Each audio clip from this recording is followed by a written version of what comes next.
All right, we start with a Fox News alert. There is absolutely zero evidence that President Trump ever colluded with Russia in any way, shape, manner, or form.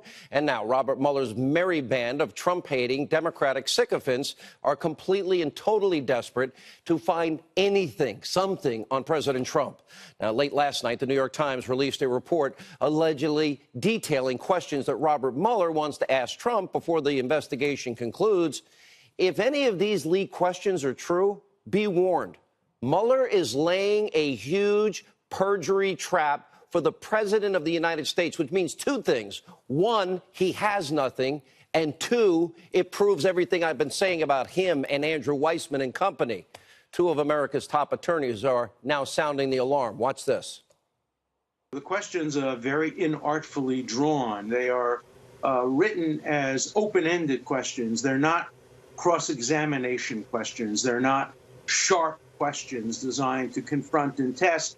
They're really designed to let him ramble and talk. And I suspect that's the strategy of the special counsel, because they know that may be President Trump's weakness. If they were to ask him direct, tough questions to which he can answer yes or no, that might not give them the advantage they're seeking. The questions are an intrusion into the president's Article 2 powers under the Constitution to fire any executive branch employee. To ask questions, as Mr. Mueller apparently proposes to do, about what the president was thinking when he fired Comey or Flynn or anybody else is an outrageous, sophomoric, juvenile intrusion into the president's unfettered power to fire anyone in the executive branch. It is a symptom of how ridiculous this appointment was by Rod Rosenstein when he made the appointment with no evidence of a crime. Joe DeGeneva, Alan Dershowitz are exactly right. This is a perjury trap for the president of the United States, and even more frightening are the contents of this inquiry. Now, note all the questions that include the term, what did the president think? What did the president think about James Comey? What does the president think about Jeff Sessions' recusal? What does the president think about the special counsel? Well, I have a question for Robert Mueller tonight. When did thinking or thoughts ever become a crime? When did the United States start regulating what may or may not be in a person's mind? Are we now going to criminalize thoughts?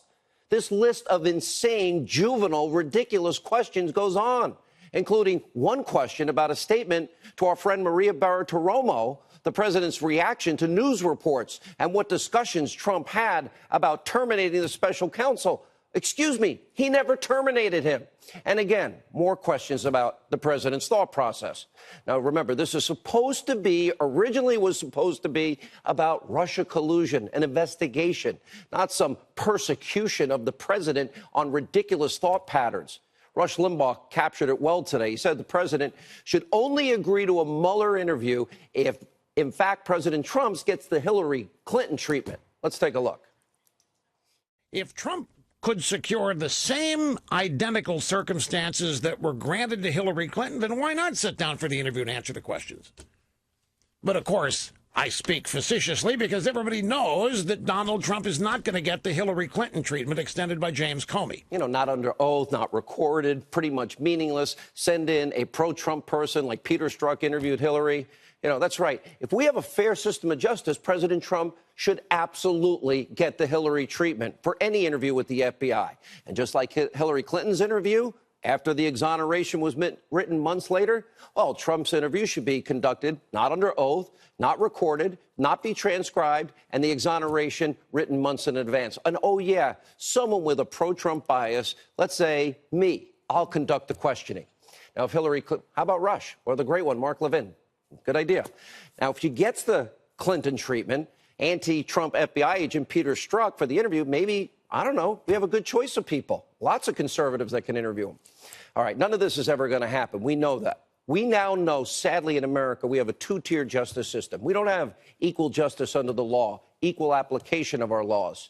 While the president is targeted in a totally off-the-rails witch hunt, Hillary Clinton, James Comey, Andrew McCabe, all these other deep state actors have never been charged with a crime, despite mountains of evidence that we have. For example, despite her total exoneration from the FBI, our friend, Fox News legal analyst Greg Jarrett, who will join us tonight, he has revealed multiple serious crimes that Hillary Clinton should be charged with, starting with 18 U.S.C. 793, mishandling, destroying classified documents, 18 U.S.C. 1505, the obstruction of justice. You remember BleachBit, deleted emails, busting up devices. No charges over the multiple crimes related to her campaign's shady practices surrounding the Steele dossier. Next up, let's look at James Comey. Well, he's not under any criminal investigation as of now. Shouldn't he at least face scrutiny over 18 U.S.C. 641, the theft of government property or records after he took his Trump memos outside of the FBI? What about 18 U.S.C. 1924, the mishandling of classified information? And remember, when James Comey lied to Congress about not signing off on Clinton's exoneration letter months before that interview took place, that's against the law. 18 U.S.C. 1621. And we got Andrew McCabe. House Republicans have now referred McCabe, as did the IG, for multiple crimes over lying to the FBI. And McCabe was fired for lying to the FBI. Let's see. Oh, General Flynn. Why hasn't he been charged with a crime in this case? Now, of course, don't hold your breath for an investigation into Loretta Lynch, Lisa Page, Peter Strzok, or any of these other anti-Trump deep state actors. Now, what's behind this, sadly, in the United States of America today is a two-tiered system of justice. It is simple. The deep state hates who you chose to be your president. They are hell-bent on seeing Donald Trump delegitimized and hopefully on their side removed from office. Obviously, that means they don't want him to succeed. And that would mean even if Americans suffer in the process. Now, breaking this week, a group of wealthy secret donors, get this, they poured as much as $50 million into an investigation of President Trump after his 2016 election, based on the dossier. Now, this is in the House Intel Committee report. Get this. These top secret anti-Trump donors even utilized the services of Christopher Steele, the foreign national, the author of the dirty dossier that we now know was filled with Russian lies. Now, without a doubt, this deep state is conducting a full-scale political attempt to take down this president. And perhaps the most pathetic deep state actor of all, James Comey, well, the guy that refused to come on this show, I offered him 4 hours of airtime. He's continuing his anti-Trump book tour, and he's actually claiming that Trump's criticism of the deep state is dangerous for the country. How dare he? How dare he be honest? No president has faced this before. Now, Comey also took some time to fantasize about what if the deep state's choice, his choice, when in fact he exonerated Hillary Clinton when he knew she committed crimes and wrote the exoneration before investigation. But he's thinking, but what if Hillary had actually won? Take a look. What would your life be like if she'd won? I also don't know the answer to that. I think I would still be the FBI director.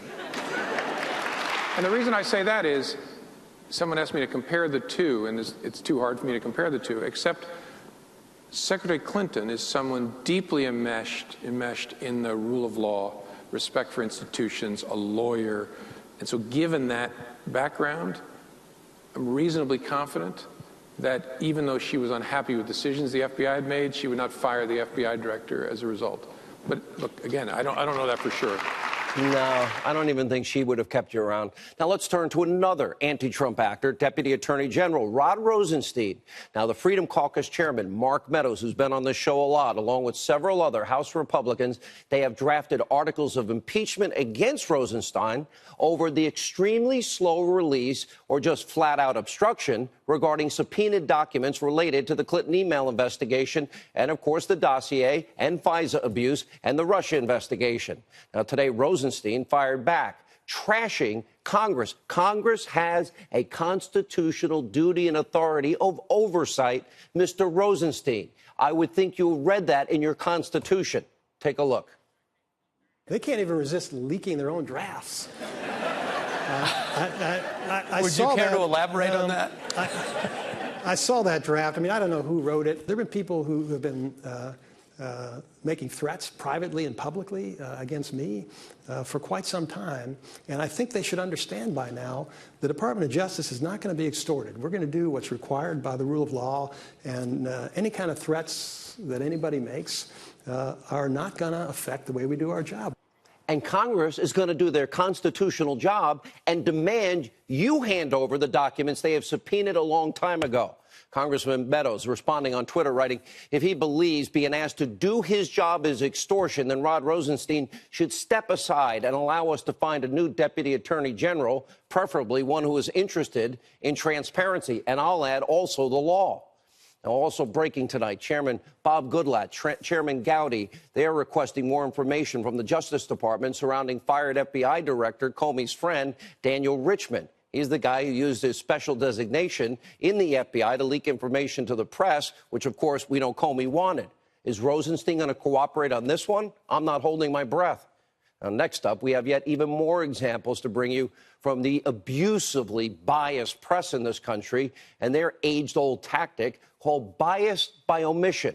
And according to a report from Newsbusters tonight, on Monday, well, network news broadcasts, ABC, CBS, NBC, guess what? They completely failed to mention South Korean's President Moon suggested Donald Trump should win the Nobel Peace Prize. They never mentioned it. In fact, according to Newsbusters, the only mention of a Nobel Peace Prize was used by ABC and NBC to mock Trump supporters who started chanting in Michigan, Nobel, Nobel, during his rally over the weekend. And while the media is not ignoring Trump's serious progress on the world stage, which they always do, they're mourning the tragic plight of the caravan of migrants at our southern border that want to enter this country illegally, that don't respect our sovereignty. Take a look. Crisis at the border. A caravan with more than 100 migrants seeking asylum arriving at the U.S. border with Mexico, but told there's no room. And this is literally the end of the road for these migrants. You can see them camped out here by the dozens against the morning chill. They are literally sleeping up against the border terminal. Border showdown. The standoff escalates over that caravan of migrants from Central America. Denounced by the president, they're now at the U.S. border. Will they be turned away? A caravan of Central American migrants traveling for more than a month is at the U.S.-Mexico border trying to cross. U.S. officials are trying to keep the group of nearly 200 people out. They want asylum, but have not been allowed to start the application process.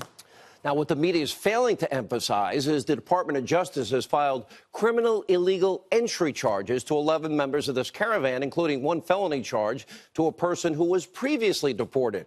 Now, many of these migrants scaled the border fence in California, look at that, after making their way from Central America unabated through Mexico. Mexico that routinely throws people out or throws them in prison if they enter illegally from El Salvador, Nicaragua, or Central America. These images you're watching, the wall climbing, the attempt to illegally cross the border, is a clear and obvious indication of how many of these migrants value our laws, respect our sovereignty. And what's worse, Mexico's total inaction. It shows what kind of so-called ally we're dealing with south of the border.